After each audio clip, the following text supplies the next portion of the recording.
તો ગીર સોમનાથમાં તો આ ડ્રોન દ્રશ્યો તમે જોજો, ખેતરો બેટમાં ફેરવાયા છે. સૂકા ખેતરો દેખાતા 5 દિવસ પહેલાં એ ખેતરોમાં પાણી ભરાયું છે. લીલીછમ હરિયાળી તો દેખાય છે, પણ જે નાનો પાક છે, જે થોડુંક વાવેતર થયું હતું, એ તમામ ખેતરોમાં પાણી ભરાયું છે. જળબંબાકારના દ્રશ્યો છે. વેરાવળની અંદર છેલ્લા 24-30 કલાકની અંદર જેટલા કલાક છે ને એટલા ઇંચ વરસાદ ખાબક્યો છે. 30 ઇંચ સુધીનો કુલ વરસાદ ખાબકી ચૂક્યો છે. સતત વરસી રહેલા વરસાદથી વેરાવળ શહેરના દ્રશ્યો જોજો. મુખ્ય માર્ગો વરસાદી પાણીમાં ગરકાવ થયા છે. આપ શહેર જોઈ શકો છો વેરાવળ. તો ગાંધી ચોક વિસ્તારમાં ગોઠણસમા પાણી ભરાતા રાહદારીઓ સ્થાનિકોને હાલાકી ભોગવવાનો વારો આવ્યો છે. આ સિવાય નગરપાલિકા વિસ્તાર, રાજેન્દ્ર ભુવન રોડ, ત્યાં પણ ગોઠણસમા પાણી છે. આપ જોઈ શકો છો ગ્રામીણ અને શહેરી બંને વિસ્તાર, નદીઓ વહેતી હોય ને તે પ્રકારે દેખાય છે. જો કે નગરપાલિકાની પ્રી મોન્સૂન કામગીરીની પોલ ખુલ્લી છે, પણ હકીકત પણ તો એ છે કે આટલો વરસાદ કદાચ અપેક્ષિત નહોતો. અને આ જ જિલ્લાના સૂત્રાપાડામાં ધોધમાર વરસાદ છે, ધોધમાર મુશળાધાર વરસાદ છે, જેના કારણે કનેર વિસ્તારના ખેતરો બેટમાં ફેરવાયા છે. તો નવાપરા વિસ્તારના રહેણાંકના મકાનોમાં વરસાદી પાણી ઘૂસ્યા છે. આપણે ડ્રોન વિડીયો પણ જોયો. ખેતરોની હાલત છે શું એ. લોકોના ઘરમાં વરસાદી પાણી ઘૂસતા ઘર વખરી સહિતનો સામાન પલળી ચૂક્યો છે. વાવડી ગામના અનેક ખેતરોમાં ગોઠણસમા પાણી છે. ધોધમાર વરસાદથી સૂત્રાપાડા વાવડી સ્ટેટ હાઈવે પરનો વાહન વ્યવહાર પ્રભાવિત થયો છે. સ્ટેટ હાઈવે પર વરસાદી પાણી ફરી વળતા વાહન વ્યવહાર ઠપ રહ્યો. એક તરફ વેરાવળ ભાવનગર હાઈવે પરના પુલ પરની દિવાલ પણ ધસી ગઈ હતી. એ પણ તમે દ્રશ્યો જોજો. આખી દિવાલ જે છે એ પણ ત્યાં ધસી પડી હતી. સૂત્રાપાડાના દરિયાકાંઠાના વિસ્તારમાં પણ ધોધમાર વરસાદ ખાબક્યો છે. ખેતરોમાં પાણી ભરાયા છે. વાવડી ગામને જોડતા મુખ્ય રસ્તા ઉપર વરસાદી પાણીનું સામ્રાજ્ય છવાયું છે. આપ જોઈ શકો છો કેવી રીતે દિવાલ આખી તૂટી પડી છે. સૂત્રાપાડા તાલુકાની જ વાત કરું તો વડોદરા ઝાલા ગામે જળબંબાકારની સ્થિતિ હતી. નીચાણવાળા વિસ્તારોમાં વરસાદી પાણીનું સામ્રાજ્ય જોવા મળ્યું. સ્થાનિક પ્રશાસન દોડતું થયું. મામલતદાર, ટીડીઓ સહિતના અધિકારીઓ 6 જેસીબીની મદદથી પાણીનો નિકાલ થાય એની વ્યવસ્થા કરતા નજરે પડ્યા. પ્રભાસ પાટણ પણ જળમગ્ન બન્યું. ગુલાબનગર, લખાતીવાડી, સાઈન કોલોની સહિતના વિસ્તારોમાં જળબંબાકાર થયો. વરસાદી પાણીના યોગ્ય નિકાલની કોઈ વ્યવસ્થા નહોતી, જેના કારણે રહેણાંક વિસ્તારમાં ચોક્કસથી તકલીફ ભોગવવાનો વારો આવ્યો છે. સ્થાનિક નગરસેવકોએ પણ પ્રી મોન્સૂન કામગીરી પર સવાલ ચોક્કસથી ઉઠાવ્યા છે.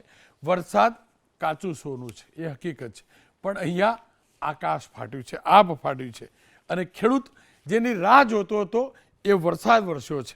હવે વાત કરી લઉં જૂનાગઢની. તો જૂનાગઢની અંદર પણ છેલ્લા 24 કલાકથી મેઘરાજા જબરજસ્ત જમાવટ કરી છે. જૂનાગઢના માળિયાહાટીના કેશોદ અને માંગરોળ છેલ્લા 2 દિવસની અંદર 20 ઇંચ વરસાદ નોંધાયો છે. 2 દિવસમાં 20 ઇંચ, લગભગ હું જે સમજું છું એ પ્રકારે સિઝનનો 25 થી 30-35% વરસાદ ત્યાં વરસી ચૂક્યો છે. તો માંગરોળમાં 7.5 ઇંચ, માળિયાહાટીનામાં આજની વાત કરું તો માળિયાહાટીના તાલુકામાં 8.5 ઇંચ, માંગરોળમાં 0.5, કેશોદમાં 5.5 ઇંચ, મેંદરડામાં 5 ઇંચ, વંથલીમાં 4 ઇંચ. સતત બીજા ત્રીજા દિવસ સુધી આ વરસાદ જબરજસ્ત રીતે પડી રહ્યો છે. તેના કારણે માળિયાહાટીનામાં જનજીવન પ્રભાવિત થયું છે. માળિયાહાટીનાના નીચાણવાળા વિસ્તારોમાં ગોઠણડૂબ પાણી ભરાયા છે. શાક માર્કેટ, મફત પટેલ સમાજ સહિતના વિસ્તારોમાં પાણી જોવા મળે છે. માળિયાહાટીના તાલુકાના જૂના વાદરવડ ગામે ધોધમાર વરસાદ વરસતો રહ્યો, જેના કારણે નદીના લો લેવલ બ્રિજ પર એસટી બસ પણ ફસાઈ હતી. અને એસટી બસના પણ તમે દ્રશ્યો જોજો. આ જુઓ, એસટી બસ ફસાઈ, લો લેવલ બ્રિજ છે, પાણીનો જબરજસ્ત પ્રચંડ પ્રહાર છે. આ સ્થાનિક બસ છે એસટીની, અને એને જેસીબીની મદદથી રેસ્ક્યુ કરવી પડી હતી. આપ આ દ્રશ્યો જોઈ શકો છો. અને એટલે જ સલાહભર્યું છે કે જ્યારે પણ વરસાદ ધોધમાર વરસી રહ્યો હોય તો મહેરબાની કરીને કોઈ પણ પ્રકારનું જોખમ ન ઉઠાવશો. આ પાણી કોઈની ઓળખાણ નથી રાખતું. પાણી ક્યારે વધી જાય, કેટલો વરસાદ ખાબકે છે આપણે જાણીએ છીએ. સ્થાનિક લોકોને સલામ, સ્થાનિક પ્રશાસનને સલામ, જેમને આ બસને રેસ્ક્યુ કરી છે. ભારે વરસાદના કારણે માળિયાહાટીના તાલુકાના ગ્રામીણ વિસ્તારના ખેતરો પણ બેટમાં ફેરવાયા છે. નદીઓમાં ઘોડાપૂરની સ્થિતિ સર્જાઈ છે. આપ દ્રશ્યો જોઈ શકો છો. મેઘલ અને વ્રજમી નદીમાં નવા નીર આવ્યા છે. વ્રજમી નદીના પૂર આવતા કોઝવે ધોવાયો છે, તો વડિયા ગામ પાસેના કોઝવે પર પણ નદીના પાણી ફરી વળ્યા હતા, જેના કારણે પાણકવાગ તરફનો જે રસ્તો છે તે બંધ થયો. જુઓ એક વ્યક્તિ કેવી રીતે જોખમ ઉઠાવી રહ્યો છે. ભાગફળ ડેમ ઓવરફ્લો થયો છે. ભાગફળ ડેમના પણ તમે દ્રશ્યો જોજો. એક ચેક ડેમ છે, કોઝવે છે, એ પણ ઓવરફ્લો થયો છે. સતત ત્રીજા દિવસના વરસાદથી કેશોદની અંદર પણ આ પ્રકારની સ્થિતિ જોવા મળી. કેશોદમાં જળબંબાકારની સ્થિતિ છે. મને જે જાણકારી મળી છે, થોડોક સમય વરસાદ રોકાયો હતો, ફરીથી પાછો શરૂ થયો છે. અને ગ્રામીણ વિસ્તાર છે કેશોદ, આજુબાજુના એનડીઆરએફની ટીમ પણ ચોક્કસથી સાવધ છે. જિલ્લા તાલુકા પ્રશાસન સતર્ક છે, પરંતુ વરસાદ ખતરનાક વરસ્યો છે.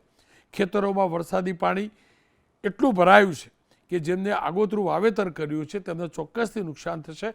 પણ હા, જળસ્તર ચોક્કસથી ઉપર આવશે અને વરસભરનું જે પાણીની સમસ્યા હતી તે અહીંયા સોલ્વ થઈ જશે. કેશોદના પીપળી ગામમાં પણ ભારે વરસાદના કારણે પૂરની સ્થિતિ સર્જાઈ હતી, જ્યાં 4 જેટલી ગાયો તણાતી હોય. આપ ખેતર તો જુઓ, ખેતરમાં કેટલું પાણી ભરાયું છે પણ જોજો. હવે વાત જે ગાયો તણાતી હતી એની કરી લઉં છું. તો 4 જેટલી ગાયો પીપળી ગામમાં તણાતી હતી. વિડીયો સોશિયલ મીડિયામાં વાયરલ થયો. ધોધમાર વરસાદ હોવા છતાં પણ ધોરાજી સ્ટેશન રોડ, ગેલેક્સી ચોક, એવડા ચોક, સરદાર ચોક, જેતપુર રોડ, જમનાવાડ રોડ સહિતના વિસ્તારોમાં વરસાદ ખાબક્યો છે. ધોરાજીના પીપળિયા, ભૂખી, તોરણિયા, ભોળા, ભોલ ગામડા સહિતના વિસ્તારોમાં મેઘરાજા મન મૂકીને વરસ્યા છે. ધોરાજી શહેરમાં વરસેલા ધોધમાર વરસાદથી 3 દરવાજા, ચકલા ચોક, પોસ્ટ ઓફિસ સહિતના વિસ્તારોમાં જાણે નદી વહેતી હોય. અને દ્રશ્યો તો જુઓ તમે, બજારોમાં પાણી છે, સોસાયટીઓમાં પાણી છે. ધોરાજીના ઝાંઝરમેરથી સુદવદર જામનગર તરફના રસ્તા પર પણ પાણી ફરી વળ્યા હતા. આપ દ્રશ્યો જોઈ શકો છો. સોવણી નદી પર ડાયવર્ઝન જે છે તે ધોવાણ થયું, તેના કારણે વાહન વ્યવહાર ઠપ થયો છે. જાજમેરમાં વરસેલા ભારે વરસાદથી ડાયવર્ઝન પણ ધોવાયું છે. આપ ડાયવર્ઝન જોઈ શકો છો. ખજુરા ટીમલી જતા વાહન ચાલકોને ભારે નુકસાનીનો તકલીફ વેઠવી પડી રહી છે. આપ કેટલો પ્રચંડ પ્રવાહ છે આપ સમજી શકો છો. સુફરા નદીમાં પાણીના તેજ પ્રવાહમાં 3 જેટલી ભેંસો તણાતી હતી, તેનો પણ વિડીયો સામે આવ્યો હતો. ઉપલેટા શહેર અને ગ્રામીણ વિસ્તારની પણ વાત કરી લઈએ તો અહીંયા પણ છેલ્લા 1-2 દિવસથી ધોધમાર વરસાદ જોવા મળે છે. જીરપા પ્લોટ, ઢેબર નગર, ઉપલેટા શહેરના આપ દ્રશ્યો જુઓ છો. કટલેટી બજાર, બસ સ્ટેશન સહિતના વિસ્તારોની અંદર પાણી ભરાયા હતા. તો તાલુકાના ઈસરા, નીખલા, વરજોંગ, જાળિયા, નાગવદર, મેખાવટીંબા, મુરખાડા, વાડાલા, ડુમિયાણી સહિતના ગ્રામીણ વિસ્તારોમાં ધોધમાર વરસાદ વરસ્યો છે. હવે જેતપુરની વાત કરી લઈએ તો જેતપુર તાલુકો રાજકોટનો તાલુકો છે, ત્યાં પણ આ પ્રકારનો વરસાદ જોવા મળે છે. ટાંફોડીપરા વિસ્તારમાં કમર સુધીના પાણી ભરાયા હતા. તો વડલી ચોક, લાદી રોડ સહિતના વિસ્તારોમાં પણ વરસાદી પાણીના કારણે વેપારીઓની દુકાનો બંધ કરવાની ફરજ પડી હતી. ભારે વરસાદના કારણે સાડીના કારખાનામાં પણ પાણી ઘૂસી ચૂક્યા હતા. આપણે જાણીએ છીએ ત્યાં પ્રિન્ટિંગ ડાઇંગનો જબરજસ્ત વ્યવસાય છે અને આજે પણ અહીંયા રેડ એલર્ટ અપાયું છે. સમગ્ર સૌરાષ્ટ્રમાં સૌથી વધુ જો વરસાદ હોય તો એ વરસાદ આપણને ગીર સોમનાથ જિલ્લામાં જોવા મળ્યો છે અને એ જ રીતે જૂનાગઢમાં પણ જોવા મળ્યો છે. તો નવસારી અને ડાંગમાં પણ વરસાદ છે,